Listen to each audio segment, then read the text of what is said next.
6 on Your Side at 10 starts now. Opioid abuse and heroin addiction are destroying families and communities across the country. On average, 115 Americans die each day from an opioid overdose. Since 6 on Your Side joined the EW Scripps Company, we have seen the opioid epidemic run rampant in Cincinnati and Cleveland and Nashville and Indianapolis, where our sister stations operate. As we watched with horror from Idaho, we began to notice the same stories popping up more and more here in the Gem State. And that's why 6 on Your Side is taking an unprecedented step. We are committing a major amount of our time, resources, and talent for the next year to help stop the opioid crisis from getting worse and finding hope for families before it's too late. 6 on Your Side's Karen Lair starts our Finding Hope team coverage with a look at how opioid abuse impacts local law enforcement. A 958% increase in just 5 years. That's what Idaho State Police are seeing when it comes to heroin-positive items tested by state labs. The highest amounts of heroin seized off Idaho highways are coming through Ada County. But where are the drugs coming from? Well, we drove to eastern Idaho to ride along with ISP officers in District 5, seeing a vast majority of the state's opioid problems traffic into the state from Utah. Dealers are crossing state lines, buying in bulk and bringing drugs back into Idaho. We don't have enough people, money, or manpower to work all the heroin cases that we could work. But the problem isn't staying on the eastern side of the state. From 2015 to 2016, Canyon County actually saw the highest rate increase when it comes to heroin trafficking cases confirmed by state labs. The problem plaguing the entire Treasure Valley.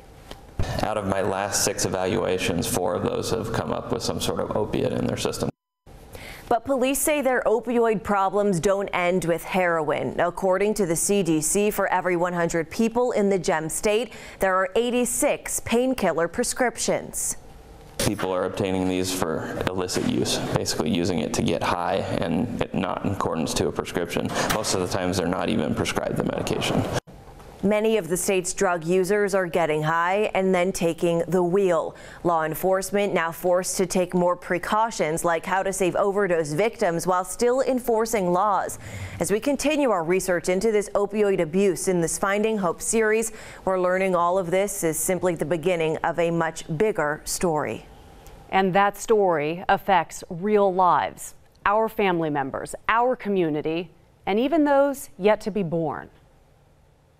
He's a growing, perfect little baby boy. There's a new specialty clinic at St. Luke's Hospital in downtown Boise that's committed to helping pregnant women with opioid use disorder. It's very clear punishment is not the way to go about, reducing these types of behaviors. And pregnancy is a time where women are motivated to change themselves. But Dr. Seib does not expect substance-dependent mothers to get clean and sober while pregnant. If there's anything around it that I think has been tough to get rid of, that is the whole idea of addiction and the pull yourself up by your bootstraps mentality. So it may shock you, but Dr. Seib and his team prescribe a replacement drug for pregnant moms. Buprenorphine can cut the cravings for opioids, and studies show it does not cause birth defects. Some people think it's controversial to treat a drug addiction with another drug, but Dr. Seib says his patients are finding hope. 40% of all opioid overdose deaths involve a prescription opioid. Talk to anyone on the front lines of this crisis and they'll tell you opioid abuse is a disease. And until we start treating it as such, this problem will only continue to grow. 6 on Your Side's Roland Barris has more in our Finding Hope team coverage. Michelle, the most commonly accepted gold standard for treatment of opioid addiction is one of 3 replacement drugs that can remove the cravings and enable a normal life to take place. If taken responsibly, and that's the key, many say it's the equivalent of taking high blood pressure medication for the rest of your life. And we don't stigmatize that. Meanwhile, our already overcrowded prisons are filling up with more opioid addicts, many of whom got hooked on prescriptions from their doctor. Those who've been through addiction say we're spending too much on locking people up. If we spent half of what we spend in incarceration right now, and put that into substance abuse treatment, we could turn this thing around overnight. But we've taken a medical disease and we've started trying to treat it with the criminal justice system. In case you think that's just what you'd expect to hear from someone who's been incarcerated, consider this. Even the head of prison says it's time to change our attitudes towards criminalizing addiction. We'd love to see a diversion type program where you maybe get some substance abuse treatment and you maybe get some medication assisted therapy on the front end, and we divert people out of our prison system so that they're diverted into treatment programs. Again, the key is having enough treatment programs, and that takes money, but it's cheaper than the alternative. And to explain that, the National Drug Intelligence Center says drug-related crime and incarceration, along with their societal costs, add up to about $113 billion a year nationwide. The estimated cost, meanwhile, of treating drug abuse is only $14 billion, a fraction of the cost. These are the types of issues that we will continue to shine a light on to sharpen the focus on an epidemic and a stigma that has to change. So, Don, just a few of the dozens of stories we were already working on for our year-long commitment to finding hope. We are joining the opioid fight head-on, sharing raw, emotional stories of real people every week. We'll also highlight the incredibly hard work happening in our communities to stop the opioid epidemic and shine a spotlight on areas where community leaders are falling short. The Six on Your Side Finding Hope team is committed to looking at the opioid crisis from every angle, especially yours. So share your story, your thoughts, questions, concerns with us. Send us an email or maybe message us on Facebook. Together we believe we can find hope. Now, Chief Meteorologist Scott Dorval with the On Your Side forecast. Temperatures today soaring. What a day it was. My pick day of the week. Boy, did you like today? Getting above 80 degrees. Take a look at the almanac here and it shows the number 81 in Boise. 65 is normal, so well above average, but not quite the record 92. Tomorrow's record is up there as well, so I don't expect a record, but you know what? It is going to get closer. 47 this morning for low. When you wake up tomorrow, it will likely be shooting into the 50s pretty quickly in the morning. So here are the high temperatures across the entire region. Above 70 in the mountains, 72 in McCall. Even in Stanley, 6,400 feet, we're talking 71. Low 80s in the valley, 76 in Twin Falls, Pocatello at 72 degrees. And you look at what's coming in for the day tomorrow. Clear skies in the morning. There are the temperatures at 7 o'clock in the 50s already. You head outside for lunch. Still mostly sunny, maybe a few clouds. 76 degrees at lunchtime. And then temperatures soaring into the mid-80s during the afternoon. You'll see here 85 degrees at 5 o'clock. And then there's a slight chance of some thunderstorms around 8 o'clock and a better chance for storms coming in around 10, 11 or midnight tomorrow night. What does this mean for the weekend? That's my On Your Side forecast coming up. Well, the first round of the NFL draft completed just a few moments ago, and we now know where former Bronco linebacker Leighton Vander Esch will be playing. That would be in the Big D. The Dallas Cowboys picked the former Bronco linebacker with the 19th pick. Vander Esch is the 5th Bronco to be drafted in the first round, and the first since Shea McClellan and Doug Martin in 2012. Sports director Dan Hawk will have much more on Vander Esch going to the Cowboys later in sports. Primary election day coming up May 15th, and experts say it could be the most expensive election in our state's history. You've seen the yard signs, the debates, and all the mudslinging political ads. Millions of dollars being spent by candidates, political action committees, even out-of-state interests. They see a lot of open races here. There's primary races here where there's no sure winner. So if it's for the U.S. House or for governor, I think they want to be able to spend their money and be able to make an impact, and they can do that here in Idaho. And despite all the interest in campaigning, election officials expect voter turnout to be as low as 25%. Remember, early voting starts across the state next week and runs until May 11th. You can check with your local county voting office for locations. So here's a question. If you had a limited time to live, what would you do? Tonight, Eagle High School students debuted their film answering that question. About 500 people packed Jump in downtown Boise to watch the 30-minute documentary titled The Teal Chair. The project is the brainchild of Treasure Valley Hospice. The goal, to get people talking about living instead of dying. It's been surreal because as a high schooler, I'm not associated with the thought of death and dying very often. And I think it's been eye-opening in ways that I could never have imagined, where I'm dealing with people who have experienced a lot of life. Holcroft says this film shows a different side of death, one from the perspective of how best to live. If you'd like to view the documentary, you can reach out to Treasure Valley Hospice. Coming up on 6 on Your Side at 10, the man that police say terrorized the state of California for 10 years has finally been captured. Still ahead, why investigators are tight-lipped about how they captured the man believed to be the Golden State Killer. Very comfortable conditions in the higher elevations today. McCall near 70 degrees. People playing volleyball out by the lake. Look at that sunset. Another amazing day tomorrow. But if you've got plans for the weekend, you'll need to see the details. I'll have those coming up next. You're watching 6 on Your Side with Don Nelson, Michelle Edmonds, and Scott Dorval with the On Your Side forecast. Now, Chief Meteorologist Scott Dorval with the On Your Side forecast. Well, today was warm, but if you thought today was warm, take a look at tomorrow. 81 today, around 87 for the high temperature tomorrow. And the clear sky cover we had today, at least cloud cover wise, we'll start to see an increase in moisture coming in during the afternoon, and the sun, when it sets, will probably have some cloud cover around with a chance for some thunderstorms, especially eastern Oregon, and then further points east towards southwest Idaho as the evening goes on. And then overnight, there could be some lightning at night around this time. Look at the change here. 20-degree temperature drop to 67 degrees on Saturday.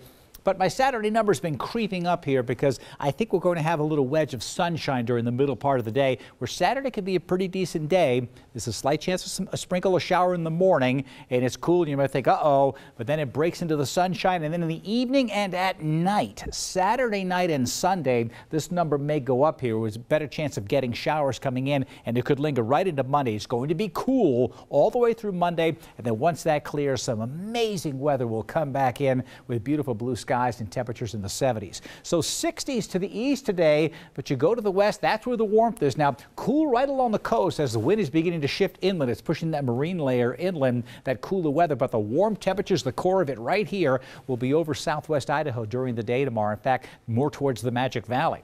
Clear skies now, but here comes the moisture. See these storms disappearing right now? This wave here will redevelop tomorrow in northern Nevada, and then it will push up into southwest Idaho.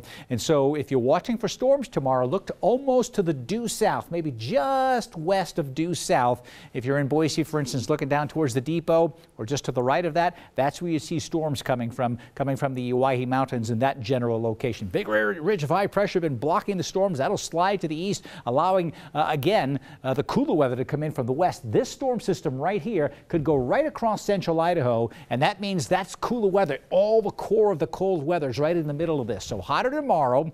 Cooler on Saturday dramatically, chilly with a better chance for rain showers around this low pressure system as it comes in Saturday night and Sunday. But once it keeps going on the other side of that, it's warmer again. It'll just be a gradual warm up that moves on in. So let's step through tomorrow here, 2 o'clock in the afternoon. I still see sunshine, and it will just be outright warm, mid 70s at lunchtime. And then here comes that wave at 10 o'clock at night. There's a chance of some storms pushing on out from south to north. There could be some severe weather, and we could get some gusty wind bringing in some blowing dust. Look at Saturday afternoon. No rain in the valley, but the cooler weather coming on in. But then on Sunday, I think there's going to be a better chance of that rain right there coming on in, especially as we go through the day, and much cooler weather. So here's my exclusive true view of tomorrow's weather today. Lots of sunshine early. Then we'll see some of the clouds starting to develop and coming in from the south, the puffy cumulus clouds developing. But we're talking summer-like, 87 degrees throughout most of the Treasure Valley tomorrow, with a chance for some evening storms, a better chance for late evening storms,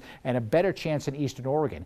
85 in Garden Valley, 81 in Council, 86 in Riggins, mid 70s in McCall again before the big temperature drop. Gorgeous conditions in Stanley and Sun Valley, near 70 degrees, 75 in Fairfield. And in the Magic Valley, you've got a real warm one coming in with mid 80s, some gusty easterly breezes, and a chance for some evening storms. Here again is my extended forecast. 20-degree temperature drop coming in Saturday. I think Saturday will be the better of the 2 weekend days. Still a slight chance for showers, but if you have plans and you want it dry, I would do it Saturday, and it will actually feel cool and refreshing after that hot weather coming in tomorrow. We are not complaining. Oh, it's just no horrible. complaints. Glass half full. Yes. So a former California police officer has been identified as the so-called Golden State Killer. Still Still ahead, we have more on the decades-long search.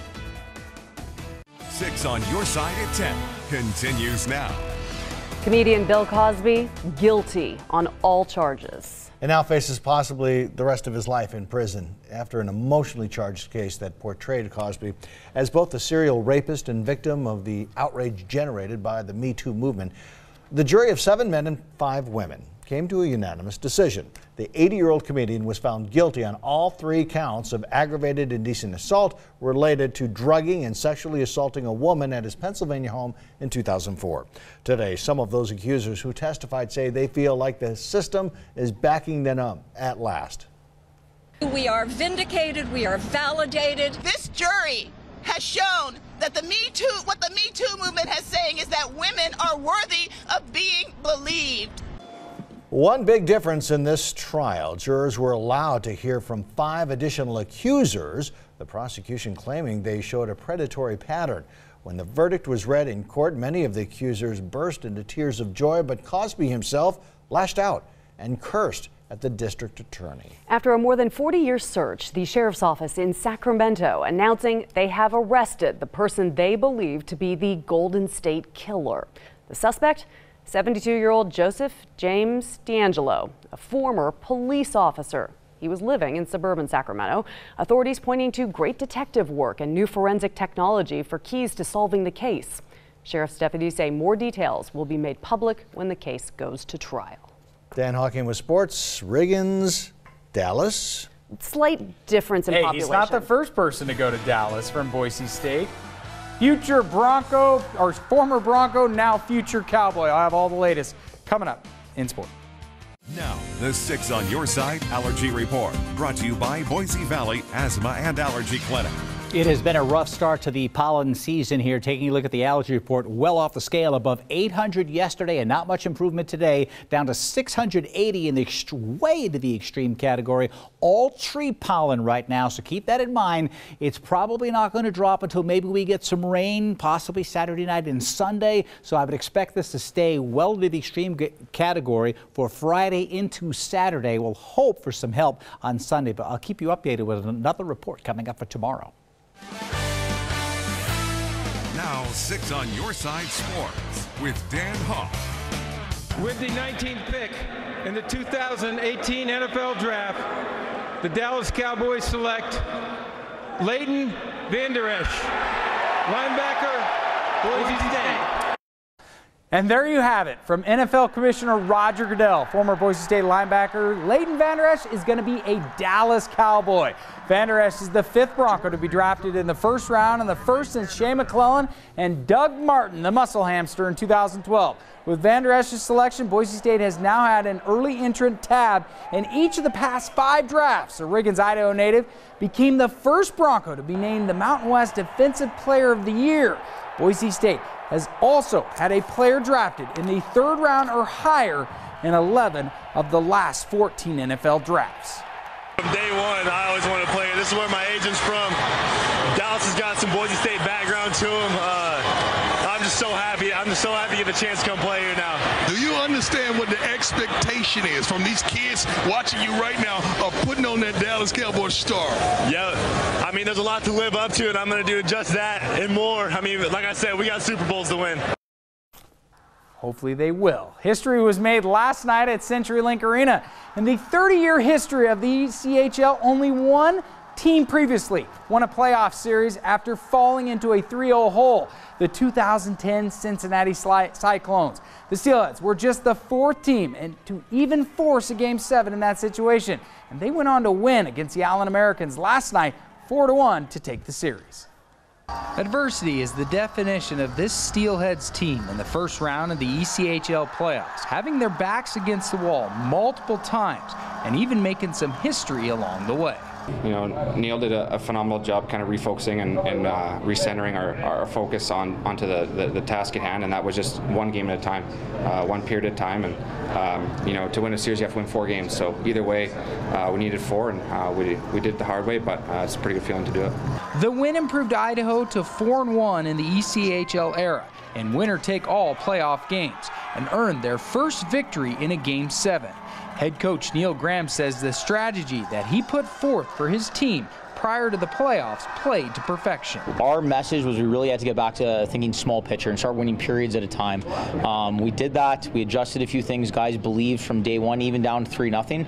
And to be able to keep it that small picture game after game for 4 games and to keep the focus dialed, it speaks to the dressing room, and I'm very proud of him. Graham was the youngest head coach in Steelheads history when he was hired in 2015.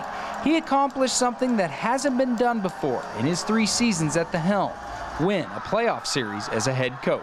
Yeah, we're building. I'm very proud of the first 2 years of the guys we coached, and we're learning, we're building, and we're taking steps, and we've improved each regular season, and it's important to take a step in the postseason, and we're happy to get into the next round, but to be quite honest, we need to keep moving. So it's on to round 2 of the playoffs as Idaho travels to Colorado Saturday to face the Eagles. The 2 teams have met in the playoffs for the 4th time in the past 6 years, most recently last year, when Colorado eliminated the Steelies in round 1.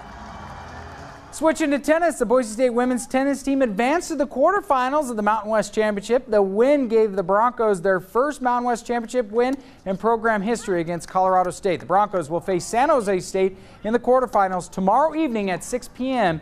at the Appleton Tennis Center.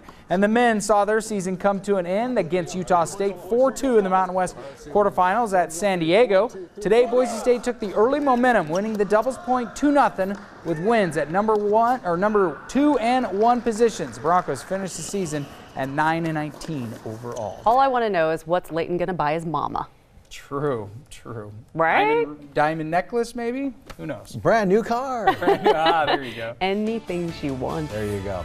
Here's a look at downtown Boise from the camera on top of the Red Line Hotel, part of the Toyota Dealers Tower Camp. Scott will be back right after this.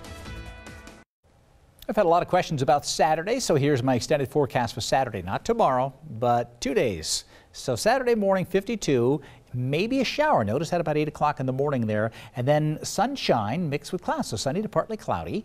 And then a slight chance of some showers during the evening as well. It's just going to be 20 degrees cooler. The wind won't be that strong. It could still be pretty decent. Tomorrow, if you like summer-like weather, you will like tomorrow. Temperatures will soar into the 80s, and then the day could end, and you could be sitting on the porch with some thunderstorms and flashing lights as the sun goes down. Like midsummer. Just like midsummer tomorrow. Have fun. For a day. Just for One day only. Kimmel, next. Good night.